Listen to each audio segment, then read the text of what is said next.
Jaspreet Singh, attorney at law, New York and California. Immigration, deportation, defense, appeals, family law ਅਤੇ bankruptcy ਲਈ ਸੰਪਰਕ ਕਰੋ. More than 17 years of legal experience. Jaspreet Singh, attorney at law. ਸਤਿ ਸ਼੍ਰੀ ਅਕਾਲ ਜੀ ਸਾਰਿਆਂ ਨੂੰ। ਮੈਂ ਤੁਹਾਡਾ ਆਪਣਾ Jaspreet Singh attorney at law ਤੇ ਆਪਣਾ ਅੱਜ ਦਾ ਪ੍ਰੋਗਰਾਮ ਹੈ ਵੀਕਲੀ ਇਮੀਗ੍ਰੇਸ਼ਨ ਅਪਡੇਟਸ। ਇਹਦੇ ਬਾਰੇ ਆਪਾਂ ਅਮਰੀਕਾ ਦੀ ਇਮੀਗ੍ਰੇਸ਼ਨ ਦੀ ਗੱਲ ਕਰਦੇ ਹਾਂ ਤੇ ਜਿੱਥੇ ਆਪਾਂ ਜਿਹੜੀਆਂ ਨਵੀਆਂ ਡਿਵੈਲਪਮੈਂਟਸ ਆ ਉਹਦੇ ਬਾਰੇ ਗੱਲ ਕਰਦੇ ਹਾਂ, ਉੱਥੇ ਨਾਲ ਹੀ ਤੁਹਾਡੇ ਸਵਾਲਾਂ ਦੇ ਜਵਾਬ ਦੇਣ ਦੀ ਵੀ ਕੋਸ਼ਿਸ਼ ਕਰਦੇ ਹਾਂ। ਸੋ ਸਾਰਿਆਂ ਤੋਂ ਪਹਿਲਾਂ ਤਾਂ ਆਪਾਂ ਗੱਲ ਕਰਦੇ ਹਾਂ ਜਿਹੜੀਆਂ ਨਵੀਆਂ ਇਸ ਵੀਕ ਇਮੀਗ੍ਰੇਸ਼ਨ ਦੇ ਸੰਬੰਧ ਦੇ ਵਿੱਚ ਅਮਰੀਕਾ 'ਚ ਡਿਵੈਲਪਮੈਂਟਸ ਹੋਈਆਂ। ਡਿਪਾਰਟਮੈਂਟ ਆਫ ਹੋਮਲੈਂਡ ਸਿਕਿਉਰਿਟੀ ਨੇ ਨਵੀਂ ਅਰੈਸਟ ਤੇ ਡਿਪੋਰਟੇਸ਼ਨ ਜਿਹੜੀ ਪਾਲਿਸੀ ਜਾਰੀ ਕੀਤੀ ਆ ਤੇ ਉਹਨਾਂ ਜਿਹੜੇ ਸੈਕਟਰੀ ਨੇ ਹੋਮਲੈਂਡ ਸਿਕਿਉਰਿਟੀ ਦੇ, ਉਹਨਾਂ ਨੇ ਕਿਹਾ ਕਿ immigration and custom enforcement officer should not attempt to arrest and deport farm workers, elderly and others who were vulnerable to deportation under the previous administration, which allowed agents to arrest anyone in the United States illegally. The new rules will take effect on November 29. So ਇਹਨਾਂ ਨੇ ਕਿਹਨੂੰ deport ਕਰਨਾ ਕਿਹਨੂੰ ਨਹੀਂ ਉਹਦੇ ਬਾਰੇ ਨਵੇਂ rule ਜਾਰੀ ਕੀਤੇ ਨੇ ਜਿਹੜੇ ਕਿ ਨਵੰਬਰ 29 ਨੂੰ ਇਫੈਕਟ ਦੇ ਵਿੱਚ ਆਉਣਗੇ। ਤੇ ਇਹਦੇ ਵਿੱਚ ਇੱਕ ਤਾਂ ਜਿਹੜੇ ਪਹਿਲਾਂ ਇਹਨਾਂ ਨੇ ਜਾਰੀ ਕੀਤੇ ਸੀ ਰੂਲ ਜਦੋਂ ਇਹ ਸਰਕਾਰ ਬਣੀ ਸੀ ਉਹੀ ਨੇ ਕਿ ਜਿਹੜੇ ਬੰਦੇ ਨੇ ਕੋਈ ਕ੍ਰਾਈਮ ਨਹੀਂ ਕੀਤਾ ਤੇ ਨਵੰਬਰ 2020 ਤੋਂ ਪਹਿਲਾਂ ਇੱਥੇ ਆਇਆ ਤੇ ਨੈਸ਼ਨਲ ਸਿਕਿਉਰਿਟੀ ਨੂੰ ਕੋਈ ਥ੍ਰੈਟ ਨਹੀਂਗਾ, ਉਹਨੂੰ ਰਿਪੋਰਟ ਨਹੀਂ ਕਰਨਾ। ਦੂਜਾ ਜਿਹੜਾ ਹੈਗਾ ਉਹ ਇਹਨਾਂ ਨੇ ਐਡ ਕਰਤਾ ਵੀ ਜਿਹੜੇ ਐਲਡਰਲੀ ਨੇ ਤੇ ਜਿਹੜੇ ਫਾਰਮ ਵਰਕਰ ਨੇ ਤੇ ਜਿਹੜੇ ਬੰਦੇ ਹੋਰ ਜਿਨ੍ਹਾਂ ਨੂੰ ਕੋਈ ਜਿਹਨੂੰ ਕਹਿ ਲਓ ਛੋਟੀ ਉਮਰ ਦੇ ਬੱਚੇ ਨੇ ਜਾਂ ਲੇਡੀਜ਼ ਨੇ ਜਾਂ ਪ੍ਰੈਗਨੈਂਟ ਲੇਡੀਜ਼ ਨੇ ਜਾਂ ਜਿਨ੍ਹਾਂ ਨੂੰ ਕੋਈ ਬਿਮਾਰੀ ਹੈ ਹੋਰ ਕਿਸੇ ਕਿਸਮ ਦੀ, ਉਹੋ ਜਿਹੇ ਬੰਦੇ ਵੀ ਡਿਪੋਰਟ ਨਹੀਂ ਕੀਤੇ ਜਾਣਗੇ। ਇਹਦੇ ਬਾਰੇ ਥੋੜ੍ਹਾ ਬੈਕਗਰਾਊਂਡ ਇਹ ਹੈਗਾ ਕਿ ਇਹਨਾਂ ਦੀ ਜਿਹੜੀ ਇਹ ਪਾਲਿਸੀ ਸੀਗੀ ਇਹਨੂੰ ਟੈਕਸਸ ਦੀ ਇੱਕ ਕੋਰਟ ਨੇ ਸਟੇ ਕਰਤਾ ਸੀ। ਬਾਅਦ 'ਚ ਇਹਨਾਂ ਨੇ 5th ਸਰਕਟ ਕੋਰਟ ਦੇ ਵਿੱਚ ਅਪੀਲ ਕੀਤੀ ਤੇ ਉਹ ਅਪੀਲ ਦੇ ਵਿੱਚ ਇਹਨਾਂ ਨੂੰ ਉਸ ਆਰਡਰ ਦੀ ਸਟੇ ਮਿਲ ਗਈ, ਇਹਨਾਂ ਦੇ ਹੱਕ 'ਚ ਫੈਸਲਾ ਹੋ ਗਿਆ ਸਰਕਾਰ ਦੇ ਤੇ ਉਹਦੇ ਤਹਿਤ ਇਹਨਾਂ ਨੇ ਇਹ ਜਾਰੀ ਕੀਤੀ ਆ ਜਿਹੜੀ ਪਾਲਿਸੀ ਆ। ਤੇ ਇਹਦੇ 'ਚ ਇਹਨਾਂ ਨੇ ਇੱਕ ਤਾਂ ਉਹੀ ਜਿਹੜੀਆਂ ਪਹਿਲੀਆਂ 3 ਗੱਲਾਂ ਰੱਖ ਕੇ ਤੇ ਹੁਣ ਆਹ ਜਿਹੜੀਆਂ ਨਵੀਆਂ ਕੰਡੀਸ਼ਨਾਂ ਵੀ ਉਹਦੇ ਵਿੱਚ ਐਡ ਕੀਤੀਆਂ। ਚੰਗੀ ਗੱਲ ਹੈ ਕਿਉਂਕਿ ਇਹ ਕੋਈ ਇੱਥੇ ਮੈਂ ਬੈਕਗਰਾਊਂਡ ਦੱਸਦਾ ਕਿ ਅਮਰੀਕਾ ਦੇ ਵਿੱਚ ਜਿਹੜੇ ਖਾਸ ਕਰਕੇ ਕ੍ਰਿਮੀਨਲ ਕੇਸ ਹੁੰਦੇ ਨੇ ਉਹਦੇ ਵਿੱਚ ਜਿਹੜੇ ਪ੍ਰੋਸੀਕਿਊਟਰ ਨੇ, ਸਰਕਾਰੀ ਵਕੀਲ ਨੇ ਤੇ ਜਾਂ ਪੁਲਿਸ ਜਾਂ ਜਿਹੜੀ ਹੁੰਦੀ ਇਮੀਗ੍ਰੇਸ਼ਨ ਇਨਫੋਰਸਮੈਂਟ ਜਿਹੜੇ ਏਜੰਸੀਜ਼ ਨੇ, ਇਹ ਆਪੋ ਆਪਣੀਆਂ ਪ੍ਰਾਇਓਰਟੀਜ਼ ਬਣਾਉਂਦੇ ਨੇ ਕਿ ਉਹਨਾਂ ਕੇਸਾਂ 'ਚ ਕਿਹਨੂੰ ਸਜ਼ਾ ਕਰਾਉਣੀ ਹੈ ਕਿਹਨੂੰ ਨਹੀਂ ਕਰਾਉਣੀ। ਉਹ 'ਚ ਪਲੀ ਅਗਰੀਮੈਂਟ ਹੁੰਦੀ ਆ ਤੇ ਉਹ ਕੇਸ ਬਾਏ ਕੇਸ ਬੇਸਿਸ, ਇਹ ਤਾਂ ਬੜੀ ਦੇਰ ਤੋਂ ਚੱਲਦਾ ਆ ਰਿਹਾ ਇੱਥੇ, ਮੇਰਾ ਖਿਆਲ ਆ 25, 30, 40 ਸਾਲ ਤੋਂ ਜਾਂ ਉਸ ਤੋਂ ਵੀ ਪਹਿਲਾਂ। ਤੇ ਜੇ ਸਰਕਾਰ ਇਹ ਗੱਲ ਦਾ ਫੈਸਲਾ ਕਰਦੀ ਆ ਵੀ ਕਿਹਨੂੰ ਡਿਪੋਰਟ ਕਰਨਾ ਕਿਹਨੂੰ ਨਹੀਂ ਕਰਨਾ, ਇਹ ਤਾਂ ਇੱਕ ਉਹਨਾਂ ਦਾ ਜਿਹੜਾ ਪ੍ਰੋਸੀਕਿਊਟਰ ਆ ਉਹਦੀ ਆਪਣੀ ਇੱਕ ਡਿਸਕ੍ਰੈਸ਼ਨ ਹੁੰਦੀ ਆ ਕਿਉਂਕਿ ਹਰੇਕ ਕੇਸ ਨੂੰ ਜਿਹੜਾ ਉਹ ਨਹੀਂ ਫਾਈਟ ਕੀਤਾ ਜਾ ਸਕਦਾ ਜਾਂ ਡਿਪੋਰਟ ਕੀਤਾ ਜਾ ਸਕਦਾ, ਜੇਲ੍ਹ ਅੰਦਰ ਬੰਦ ਕੀਤਾ ਜਾ ਸਕਦਾ ਕਿਉਂਕਿ ਰਿਸੋਰਸਿਸ ਜਿਹੜੇ ਨੇ ਉਹ ਬੜੇ ਘੱਟ ਹੁੰਦੇ ਨੇ। ਹੁਣ ਇੱਥੇ 11 ਮਿਲੀਅਨ ਬੰਦੇ ਜਿਹੜੇ ਅਨਡਾਕੂਮੈਂਟਡ ਨੇ, ਉਹਨਾਂ ਬੰਦਿਆਂ ਨੂੰ ਦੱਸੋ ਇਹ ਕਿੱਦਾਂ ਫੜ ਸਕਦੇ ਆ, ਕਿੱਦਾਂ ਡਿਪੋਰਟ ਕਰ ਸਕਦੇ ਆ। ਤੇ ਇਸ ਕਰਕੇ ਫਿਰ ਆਪਣੀ ਪ੍ਰਾਇਓਰਟੀ ਬਣਾਉਂਦੇ ਨੇ। ਇਹ ਪ੍ਰਾਇਓਰਟੀਆਂ ਜਿਹੜੀਆਂ ਨੇ ਇਹ ਪਹਿਲੀਆਂ ਸਰਕਾਰਾਂ ਨੇ ਵੀ ਬਣਾਈਆਂ ਤੇ ਪਿਛਲੀ ਸਰਕਾਰ ਜਿਹੜੀ ਸੀ ਉਹਦੀ ਪਾਲਿਸੀ ਇਹ ਸੀ ਵੀ ਜਿਹੜਾ ਵੀ ਲੱਭ ਗਿਆ ਡਿਪੋਰਟ ਕਰ ਦਿਓ ਤੇ 11 ਮਿਲੀਅਨ ਤਾਂ ਉਹਨਾਂ ਤੋਂ ਵੀ ਡਿਪੋਰਟ ਨਹੀਂ ਹੋਏ। ਉਦੋਂ ਵੀ ਸਿਰਫ ਜਿਹੜੇ ਬੰਦਿਆਂ ਨੇ ਮਤਲਬ ਕ੍ਰਾਈਮ ਕੀਤੇ ਸੀ ਉਹਨਾਂ ਨੂੰ ਹੀ ਫੋਕਸ ਕੀਤਾ ਜਾਂਦਾ ਸੀ। ਹੁਣ ਇਹਨਾਂ ਨੇ ਇਹ ਗੱਲ ਕਲੀਅਰ ਕੱਟ ਕਰਤੀ ਆ ਵੀ ਜਿਹੜੇ ਬੰਦੇ ਕੋਈ ਕ੍ਰਾਈਮ ਨਹੀਂ ਕਰਦੇ ਜਾਂ ਜਿਹੜੇ ਨੈਸ਼ਨਲ ਸਿਕਿਉਰਿਟੀ ਨੂੰ ਥ੍ਰੈਟ ਨਹੀਂ ਹੈਗੇ ਜਾਂ ਜਿਹੜੇ ਹੁਣ ਰੀਸੈਂਟਲੀ ਨਹੀਂ ਆਏ ਤੇ ਜਿਹੜੇ ਪੁਰਾਣੇ ਰਹਿ ਰਹੇ ਆ ਤੇ ਉਹਦੇ ਨਾਲ ਜਿਹੜੇ ਓਲਡ ਨੇ, ਐਲਡਰਲੀ ਨੇ ਜਾਂ ਜਿਹੜੇ ਫਾਰਮ ਵਰਕਰ ਨੇ ਜਾਂ ਜਿਹੜੀਆਂ ਲੇਡੀਜ਼ ਨੇ ਪ੍ਰੈਗਨੈਂਟ ਜਾਂ ਹੋਰ ਜਿਹੜੇ ਇਸ ਕਿਸਮ ਦੇ ਨੇ, ਉਹਨਾਂ ਨੂੰ ਅਸੀਂ ਡਿਪੋਰਟ ਨਹੀਂ ਕਰਾਂਗੇ। ਸੋ ਇਹ ਪਾਲਿਸੀ ਜਿਹੜੀ ਹੈ ਨਵੰਬਰ 29 ਤੋਂ ਇਫੈਕਟ 'ਚ ਆਏਗੀ। ਦੂਜੀ ਜਿਹੜੀ ਇੰਪੋਰਟੈਂਟ ਖਬਰ ਆ ਉਹ ਇਹ ਹੈਗੀ ਆ ਕਿ ਡਾਕਾ ਬਾਰੇ। ਇਹ ਜਿਹੜਾ ਪ੍ਰੋਗਰਾਮ ਹੈ ਇਹਦੇ ਵਿੱਚ ਇਹ ਆ ਕਿ ਜਿਹੜੇ ਬੱਚੇ ਇੱਥੇ ਆਏ ਸੀਗੇ ਛੋਟੀ ਉਮਰ ਦੇ 18 ਸਾਲ ਤੋਂ ਘੱਟ ਤੇ ਉਹਨਾਂ ਵਾਸਤੇ ਇਹ ਪ੍ਰੈਜ਼ੀਡੈਂਟ ਓਬਾਮਾ ਨੇ ਸ਼ੁਰੂ ਕੀਤਾ ਸੀ। ਫਿਰ ਪਿਛਲੀ ਸਰਕਾਰ ਨੇ ਇਹਨੂੰ ਬੰਦ ਕਰਨ ਦੀ ਕੋਸ਼ਿਸ਼ ਕੀਤੀ, ਫਿਰ ਇਹ ਕੋਰਟਾਂ 'ਚ ਗਿਆ ਤੇ ਸੁਪਰੀਮ ਕੋਰਟ ਨੇ ਲਾਸਟ ਈਅਰ ਜੁਲਾਈ 'ਚ ਕਹਿਤਾ ਸੀ ਕਿ ਇਹਨੂੰ ਸਹੀ ਤਰੀਕੇ ਨਾਲ ਬੰਦ ਨਹੀਂ ਕੀਤਾ ਗਿਆ।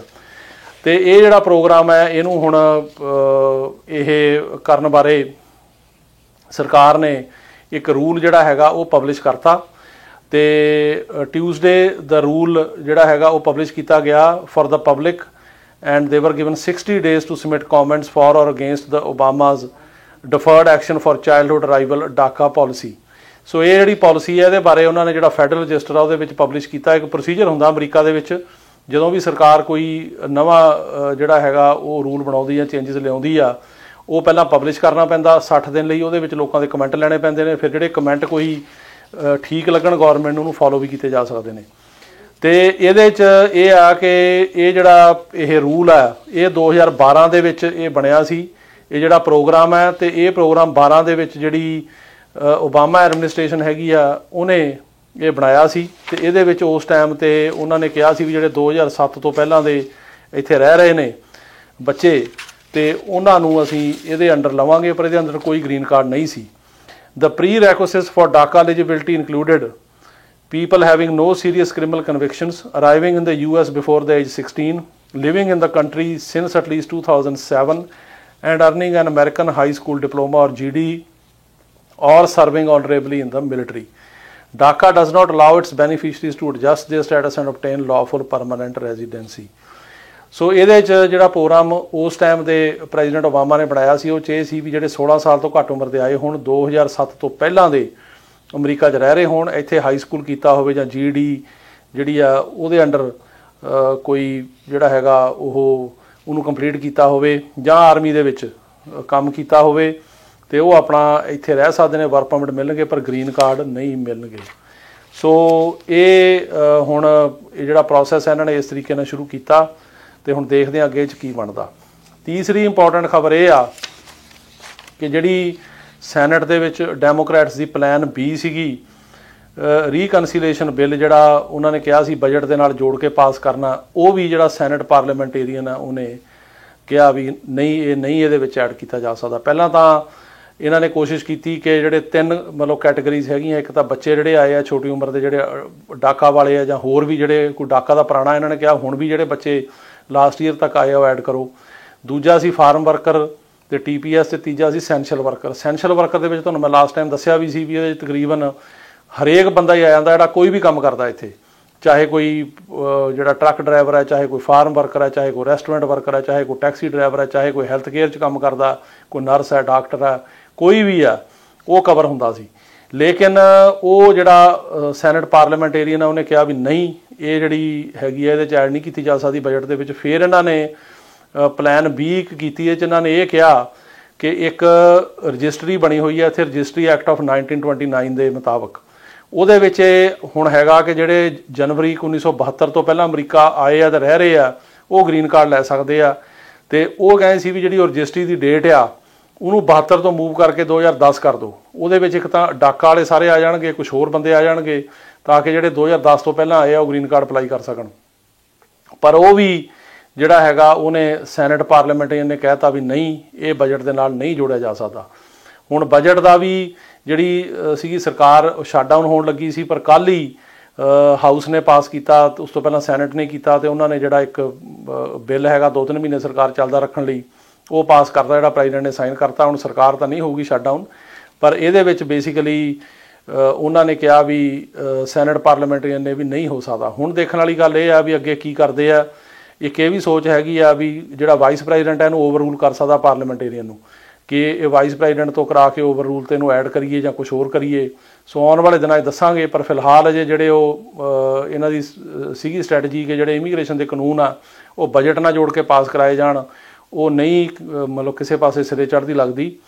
ਤੇ ਇਹਦੇ ਬਾਰੇ ਥੋੜ੍ਹਾ ਬੈਕਗਰਾਊਂਡ ਦੱਸਦਾ ਕਿ ਜਿਹੜਾ ਹਾਊਸ ਆ ਉਹਦੇ ਵਿੱਚ ਤਾਂ ਸਿੰਪਲ ਮੈਜੋਰਟੀ ਦੇ ਵਿੱਚ ਕੋਈ ਵੀ ਲਾ ਪਾਸ ਹੋ ਸਕਦਾ, ਪਰ ਜਿਹੜੀ ਸੈਨੇਟ ਆ ਉਹਦੇ ਵਿੱਚ ਜੇ ਇੱਕ ਪਾਰਟੀ ਫਿਲੀਬਸਟਰ ਲਾ ਦੇਵੇ ਤਾਂ ਉਹਦੇ ਵਾਸਤੇ 100 ਚੋਂ 60 ਸੈਂਟਰ ਚਾਹੀਦੇ ਆ ਉਹਨੂੰ ਪਾਸ ਕਰਨ ਲਈ। ਆਮ ਤੌਰ 'ਤੇ ਜਿਹੜੀ ਸਿੰਪਲ ਜਿਹੜੀ ਮੈਜੋਰਟੀ 100 ਚੋਂ 51 ਨਾਲ ਬਣਦੀ ਆ ਉਹ ਹੁਣ ਡੈਮੋਕ੍ਰੈਟਿਕ ਪਾਰਟੀ ਕੋਲ ਹੈਗੀ ਆ, 50 ਉਹਨਾਂ ਕੋਲ ਸੈਂਟਰ ਨੇ ਤੇ 51 ਜਿਹੜਾ ਹੈਗਾ ਵਾਈਸ ਪ੍ਰੈਜ਼ੀਡੈਂਟ ਪਾ ਕੇ ਤੇ 51 ਬਣ ਜਾਂਦੇ ਆ। ਪਰ ਜਦੋਂ ਦੂਜੀ ਪਾਰਟੀ ਜਿਹੜੀ ਹੈਗੀ ਫਿਲੀਬਸਟਰ ਲਾ ਦਿੰਦੀ ਆ ਤਾਂ ਉਹਦੇ ਨਾਲ 60 ਵੋਟਾਂ ਚਾਹੀਦੀਆਂ। ਉਹ 60 ਜਿਹੜੀਆਂ ਨੇ ਉਹ ਇਕੱਠੀਆਂ ਕਰਨੀਆਂ ਕਿਸੇ ਵੀ ਪਾਰਟੀ ਲਈ ਬੜੀਆਂ ਔਖੀਆਂ ਹੁੰਦੀਆਂ ਨੇ। ਉਹਨੂੰ ਫਿਰ ਦੂਜੀ ਪਾਰਟੀ ਦੀ ਸਪੋਰਟ ਲੈਣੀ ਪੈਂਦੀ ਆ ਤੇ ਦੂਜੀ ਪਾਰਟੀ ਜਿਹੜੀ ਆ ਖਾਸ ਕਰਕੇ ਰਿਪਬਲਿਕਨ ਪਾਰਟੀ ਉਹ ਇਮੀਗ੍ਰੇਸ਼ਨ ਦੇ ਬਹੁਤ ਜ਼ਿਆਦਾ ਜਿਹੜੀ ਹੱਕ 'ਚ ਨਹੀਂ ਹੈਗੀ ਤੇ ਉਹ ਨਹੀਂ ਚਾਹੁੰਦੇ ਕਿ ਇਸ ਤਰ੍ਹਾਂ ਦੇ ਬੰਦੇ ਪੱਕੇ ਕੀਤੇ ਜਾਣ। ਤੇ ਉਹਨਾਂ ਨੇ ਅੱਗੇ ਵੀ ਜਿਹੜੀ ਉਹਨਾਂ ਦੀ ਹਿਸਟਰੀ ਆ ਪਿਛਲੇ 25-30 ਸਾਲ ਦੀ ਉਹਦੇ ਵਿੱਚ ਉਹਨਾਂ ਨੇ ਵਿਘਨ ਨਹੀਂ ਪਾਇਆ ਹਮੇਸ਼ਾ, ਚਾਹੇ ਪ੍ਰੈਜ਼ੀਡੈਂਟ ਬੁਸ਼ ਨੇ ਕੋਸ਼ਿਸ਼ ਕੀਤੀ ਜਾਂ ਓਬਾਮਾ ਨੇ ਕੀਤੀ ਜਾਂ ਖੈਰ ਜਿਹੜਾ ਪਿਛਲਾ ਸੀ ਉਹਨੇ ਤਾਂ ਕੀਤੀ ਨਹੀਂ ਕੋਈ, ਤੇ ਉਹਨਾਂ ਨੇ ਕਦੇ ਉਹ ਗੱਲ ਸਿਰੇ ਨਹੀਂ ਚੜ੍ਹਨ ਦਿੱਤੀ। ਹੁਣ ਵੀ ਉਹ ਇਹ ਕਹਿ ਰਹੇ ਨੇ ਕਿ ਨਹੀਂ ਇਹ ਠੀਕ ਨਹੀਂ ਤੇ ਇਸ ਕਰਕੇ ਉਹਨਾਂ ਦੀਆਂ ਵੋਟਾਂ ਦੇ ਨਾਲ ਇਹ ਨਹੀਂ ਪਾਸ ਹੋਣਾ। ਤੇ ਇਹਨਾਂ ਦੀ ਕੋਸ਼ਿਸ਼ ਇਹ ਹੈਗੀ ਆ ਵੀ 51 ਵੋਟਾਂ ਦੇ ਨਾਲ ਜਿਹੜਾ ਬਜਟ ਆ ਉਹਦੇ ਵਾਸਤੇ ਸਿੰਪਲ ਮੈਜੋਰਟੀ ਚਾਹੀਦੀ ਹੁੰਦੀ, ਉਹਦੇ ਵਾਸਤੇ ਫਿਲੀਬਸਟਰ ਦੀ ਲੋੜ ਨਹੀਂ ਹੁੰਦੀ ਤੇ ਉਹਦੇ ਅੰਡਰ ਪਾਸ ਹੋ ਸਕੇ। ਇਸ ਤੋਂ ਇਲਾਵਾ ਜਿਹੜੀ ਪਾਲਿਸੀ ਸੀਗੀ ਰਿਮੇਨ ਇਨ ਮੈਕਸੀਕੋ ਉਹ ਵੀ ਸਰਕਾਰ ਹੁਣ ਖਤਮ ਕਰਨ ਜਾ ਰਹੀ ਆ।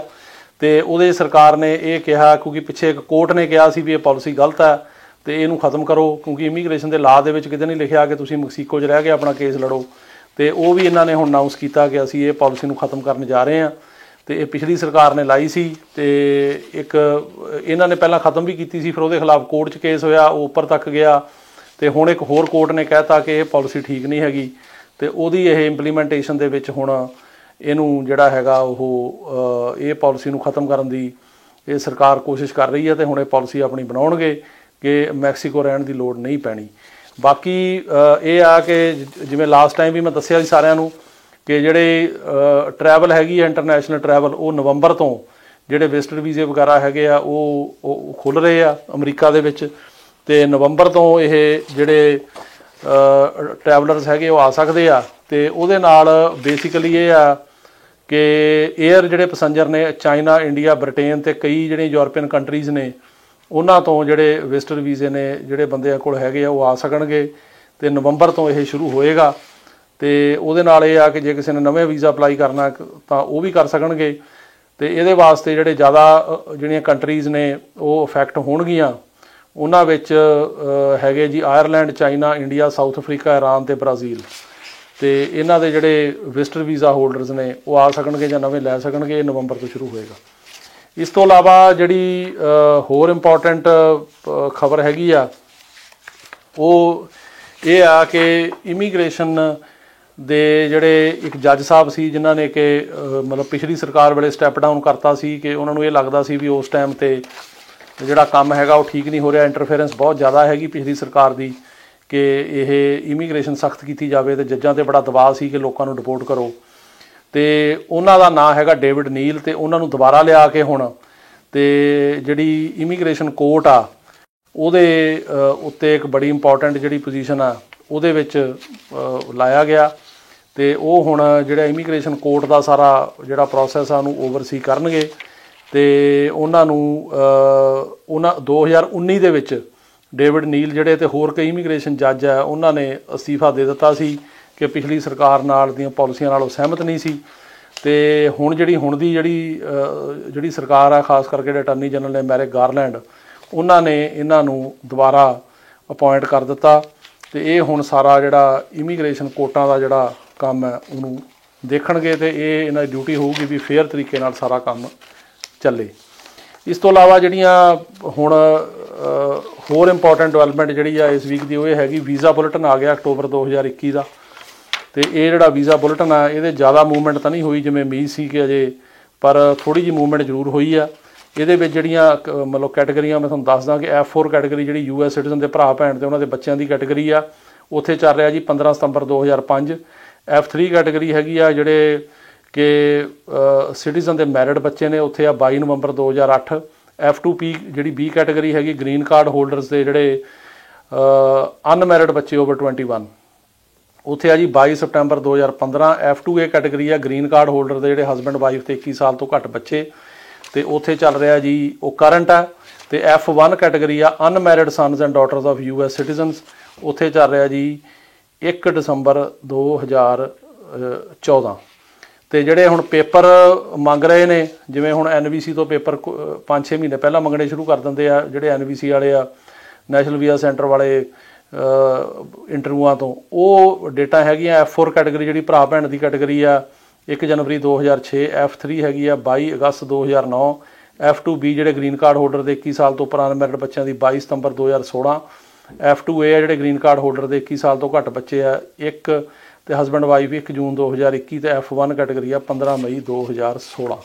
ਸੋ ਮੂਵਮੈਂਟ ਤਾਂ ਹੋਈ ਆ ਥੋੜ੍ਹੀ ਜਿਹੀ ਪਰ ਘੱਟ ਆ, ਤੇ ਜੋ ਕਿ ਉਮੀਦ ਸੀਗੀ ਵੀ ਨਹੀਂ ਅਜੇ ਜ਼ਿਆਦਾ ਹੋਊਗੀ ਕਿਉਂਕਿ ਉੱਥੇ ਜਿਹੜੀਆਂ ਇੰਟਰਵਿਊਜ਼ ਵਗੈਰਾ ਹੈਗੀਆਂ ਇੰਡੀਆ 'ਚ ਉਹ ਅਜੇ ਨਹੀਂ ਜ਼ਿਆਦਾ ਸਕੈਜੂਲ ਹੋ ਰਹੀਆਂ ਤੇ ਅਜੇ ਵੀਜ਼ਾ ਨੰਬਰ ਜ਼ਿਆਦਾ ਮੂਵ ਨਹੀਂ ਹੋ ਰਹੇ। ਆਸ ਕਰਦੇ ਹਾਂ ਕਿ ਜ਼ਿਆਦਾ ਮੂਵ ਹੋਣ ਤੇ ਫਿਰ ਲੋਕਾਂ ਨੂੰ ਇਹਦਾ ਜਿਹੜਾ ਹੈਗਾ ਫਾਇਦਾ ਹੋਵੇ।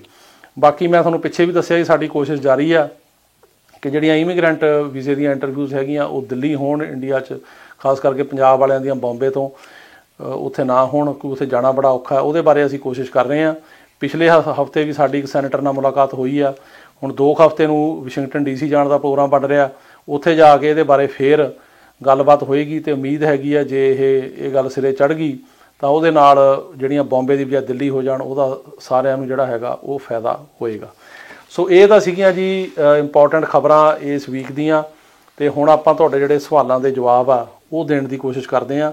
ਸਾਰਿਆਂ ਤੋਂ ਪਹਿਲਾਂ ਤਾਂ ਤੁਹਾਡਾ ਬੜਾ ਧੰਨਵਾਦ ਕਿ ਤੁਸੀਂ ਇਹਨੂੰ ਇੰਨਾ ਲਾਈਕ ਕਰਦੇ ਹੋ ਪ੍ਰੋਗਰਾਮ ਨੂੰ, ਤੇ ਤੁਸੀਂ ਜਿਹੜੇ ਹੈਗੇ ਆ ਉਹ ਇੰਨੇ ਸਵਾਲ ਜਿਹੜੇ ਹੈਗੇ ਆ ਉਹ ਸਾਨੂੰ ਪੁੱਛੇ ਆ, ਤੇ ਇਸੇ ਤਰ੍ਹਾਂ ਹੀ ਤੁਸੀਂ ਇਹਨੂੰ ਲਾਈਕ ਕਰਦੇ ਰਹੋ। ਜਿਹੜੀਆਂ ਨਵੀਆਂ ਵੀਡੀਓ ਹੁੰਦੀਆਂ ਉਹਦੇ ਥੱਲੇ ਸਵਾਲ ਪਾਇਆ ਕਰੋ, ਜਿਵੇਂ ਆਹ ਜਿਹੜੀ ਵੀਡੀਓ ਮੈਂ ਅੱਜ ਕਰ ਰਿਹਾ ਇਹਦੇ ਥੱਲੇ ਪਾਓ, ਕਿਉਂਕਿ ਜਿਹੜੀਆਂ ਪੁਰਾਣੀਆਂ ਵੀਡੀਓਜ਼ ਹੁੰਦੀਆਂ ਉਹਦੇ ਸਵਾਲਾਂ ਦੇ ਜਵਾਬ ਨਹੀਂ ਦੇ ਹੁੰਦੇ, ਨਵਿਆਂ ਦੇ ਮੈਂ ਟਰਾਈ ਕਰਦਾ ਹਮੇਸ਼ਾ ਦੇਣ ਦੀ।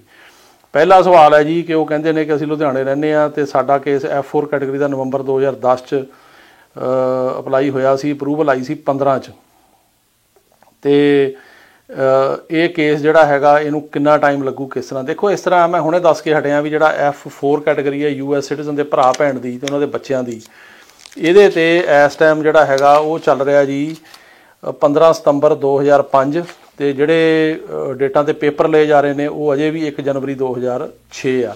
ਇਹ ਅਕਤੂਬਰ ਦਾ ਵੀਜ਼ਾ ਬੁਲਟਨ ਆ।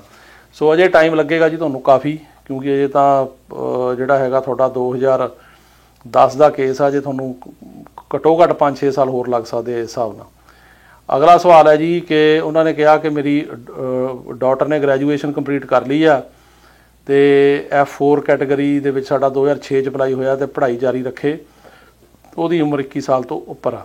ਦੇਖੋ ਇਸ ਤਰ੍ਹਾਂ ਆ ਕਿ ਜਿਹੜਾ 21 ਸਾਲ ਤੋਂ ਉੱਪਰ ਹੋ ਜਾਂਦਾ ਉਹਨੂੰ child status protection act cover ਕਰਦਾ।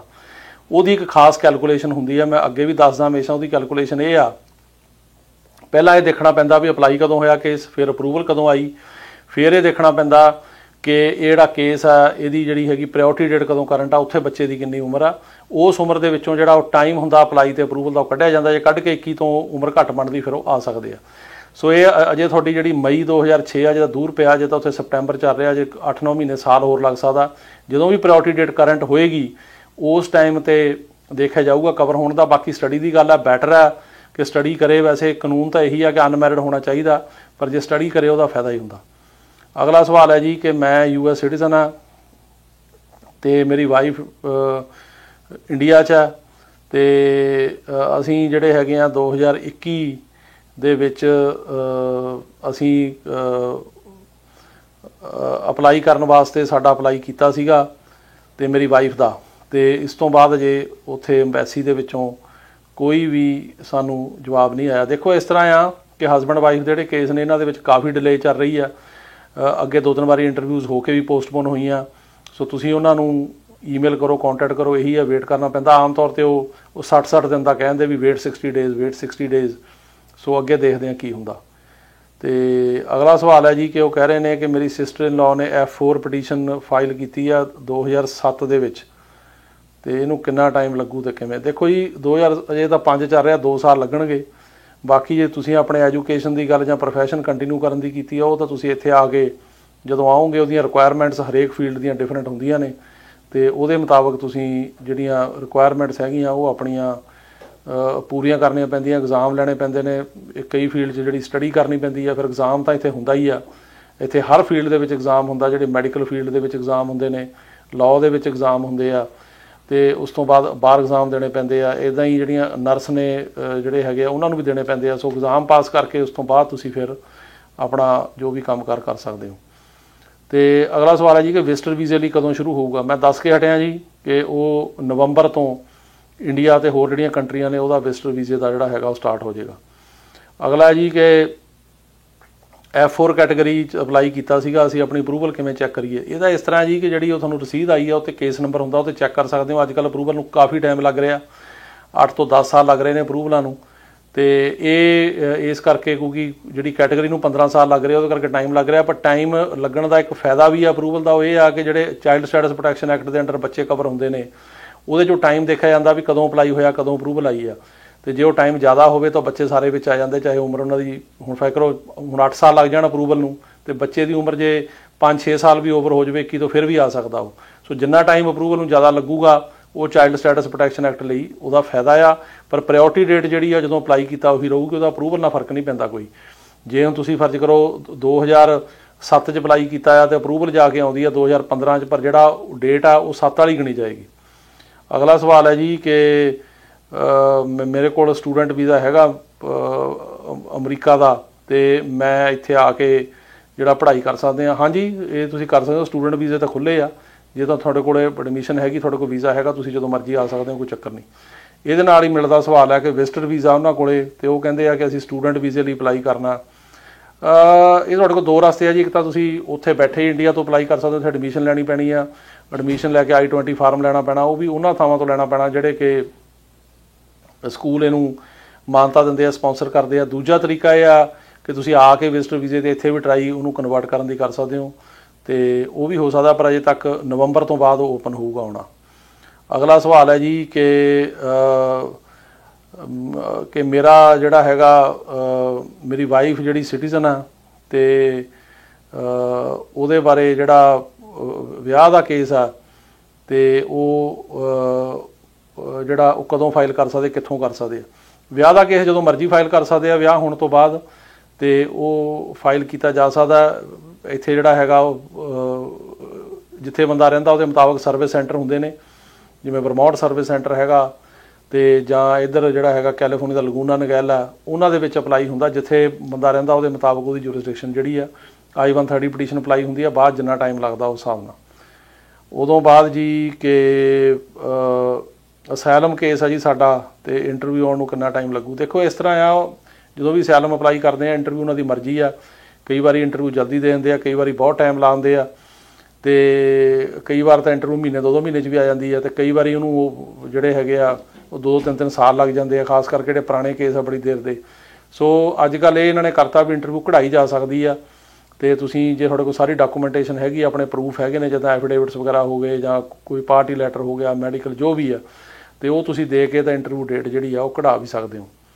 ਅਗਲਾ ਸਵਾਲ ਹੈ ਜੀ ਕਿ I-730 ਪਟੀਸ਼ਨ ਕੀਤੀ ਸੀਗੀ ਤੇ ਕੇਸ ਟ੍ਰਾਂਸਫਰ ਹੋ ਗਿਆ ਸੀ, ਇਹਨੂੰ ਕਿੰਨਾ ਟਾਈਮ ਲੱਗੂ। ਸੈਲ ਰਿਲੇਟਿਵ ਪਟੀਸ਼ਨ ਹੈਗੀ ਬੇਸਿਕਲੀ। ਇਹ ਜਦੋਂ ਅਸਾਈਲਮ ਪਾਸ ਹੁੰਦਾ, ਬੰਦਾ ਆਪਣੇ ਹਸਬੈਂਡ ਵਾਈਫ ਤੇ 21 ਸਾਲ ਤੋਂ ਘੱਟ ਬੱਚਿਆਂ ਲਈ ਕਰਦਾ, ਇਹਨੂੰ ਟਾਈਮ ਲੱਗਦਾ ਅੱਜ ਕੱਲ੍ਹ ਤਕਰੀਬਨ 2 ਸਾਲ ਤੋਂ ਉੱਪਰ ਟਾਈਮ ਲੱਗ ਰਿਹਾ ਜੀ। ਅਗਲਾ ਸਵਾਲ ਹੈ ਕਿ ਜੇ ਕਿਸੇ ਦੀ ਉਮਰ 17 ਸਾਲ ਤੋਂ ਘੱਟ ਹੋਵੇ ਤੇ ਉਹ ਮੈਕਸੀਕੋ ਦੇ ਰਾਹੀਂ ਆਵੇ, ਤੇ ਉਹ ਇੱਥੇ ਡਿਪੋਰਟ ਹੋਊਗਾ ਕਿ ਆਊਗਾ। ਪਹਿਲੀ ਗੱਲ ਤਾਂ ਇਹ ਆ ਕਿ ਇਹ ਤਰੀਕਾ ਗਲਤ ਹੈ। ਮੈਂ ਹਮੇਸ਼ਾ ਕਹਿੰਦਾ ਹੁੰਦਾ ਵੀ ਇਸ ਤਰੀਕੇ ਨਾਲ ਅਮਰੀਕਾ ਨਾ ਆਓ, ਕਿਉਂਕਿ ਜਿਹੜਾ ਰਸਤਾ ਆ, ਪਹਿਲਾਂ ਤੁਹਾਨੂੰ ਜਿਹੜੇ ਬੰਦੇ ਲੈ ਕੇ ਆਉਂਦੇ ਆ ਉਹਨਾਂ ਹੀ ਥੋੜ੍ਹੀ ਜਾਨ ਮਾਲ ਨੂੰ ਖਤਰਾ ਹੋ ਸਕਦਾ, ਪਲੱਸ ਇਹ ਇਲੀਗਲ ਹੈ। ਸੋ ਗੈਰ ਕਾਨੂੰਨੀ ਤਰੀਕੇ ਨਾਲ ਬਾਰਡਰ ਟੱਪ ਕੇ ਅਮਰੀਕਾ 'ਚ ਨਹੀਂ ਆਉਣਾ ਚਾਹੀਦਾ। ਪਰ ਤੁਹਾਡੇ ਸਵਾਲ ਦਾ ਜਵਾਬ ਇਹ ਆ ਕਿ ਇਹਨਾਂ ਦੀ ਪਾਲਿਸੀ ਇਹ ਹੈਗੀ ਆ ਕਿ ਜਿਹੜੇ 18 ਸਾਲ ਤੋਂ ਘੱਟ ਆ ਉਹਨਾਂ ਨੂੰ 72 ਘੰਟੇ ਦੇ ਵਿੱਚ ਜੇ ਕੋਈ ਗਰੰਟਰ ਸਪਾਂਸਰ ਹੋਵੇ ਉਹਦੀ ਕਸਟਡੀ 'ਚ ਰਿਲੀਜ਼ ਕਰ ਦਿੰਦੇ ਆ।